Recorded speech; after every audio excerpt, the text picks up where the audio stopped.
Mimi nataka niambie Wakenya wazi, hii BBI tuko nyuma yake na tuliunga mkono 100%.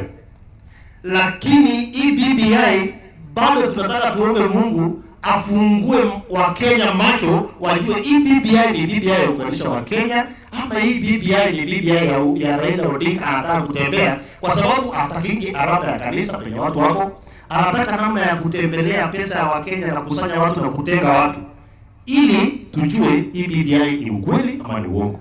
Lakini as for now, sisi wote tuko BBI, mpende msipende, na msingoje ati sasa mnataka kutuunganisha ati yes na no ipatikane. Hatuwezi, tunajua penye mnatafuta. Hiyo ndio kitu mnatafuta. Ati sukuma hawa watu alafu yes na no ipatikane. My friend, hata ikienda mpaka kesho waseme tunataka kwenda tubadilishe katiba, sisi tuko hapo. Tutasimama hapo tuseme, katiba mnataka tubadilishe. So, kwendeni kabisa. Mungu awabariki, asante sana.